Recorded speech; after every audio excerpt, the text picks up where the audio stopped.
ரெகுலரா மேக்கப் போடுறது எல்லாருக்குமே வந்துட்டு காமன் ஆயிடுச்சு. ஐடி பீப்பிளா இருக்கட்டும், இல்ல எந்த வொர்க் பண்ணாலும் வந்துட்டு மேக்கப் அப்படிங்கிறது காமனா ஒரு பேசிக் ஒரு 4 ஸ்டெப்பாவது எல்லாருமே வந்துட்டு பண்றாங்க.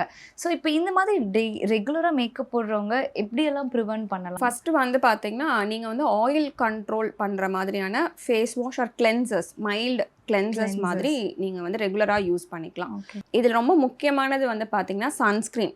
எஸ். சன்ஸ்கிரீன் வந்து பார்த்தீங்கன்னா, SPF 50 இருக்கிற மாதிரியான சன்ஸ்கிரீன் போட்டிங்கன்னா தான், நான் சொன்ன அந்த ஃபோட்டோ ஆக்சிடேட்டிவ் டேமேஜ்லேருந்து நம்ம ஸ்கின்ன வந்து நம்ம வந்து ப்ரிவென்ட் பண்ணிக்கிறதுக்கு முடியும். முக்கியமான இது வந்து சன்ஸ்கிரீன் கண்டிப்பாக ரெகுலரா நீங்க வந்து போடணும். ரெகுலராவே வந்து நீங்க ஃபுல் டேவுமே இந்த மாதிரி ஃபுல் மேக்கப் பண்ணாம, you can use tinted sunscreens. சன்ஸ்கிரீன்ஸ்லயே இப்போ வந்து டிண்டட் சன்ஸ்கிரீன்ஸ் அவைலபிளா இருக்கு. அதுவே வந்து உங்களுக்கு ஒரு ஒரு foundation, 1 BB cream cream. With ஒரு எப்பவுமே கிளென்சிங், மாய்ஸ்சரைசர், சன்ஸ்கிரீனை வந்து டிண்டட் சன்ஸ்கிரீன் மாதிரி நீங்க யூஸ் பண்ணிக்கிட்டீங்கன்னா எவ்ரி டேக்கு அது வந்து உங்களுக்கு செட் ஆகும்.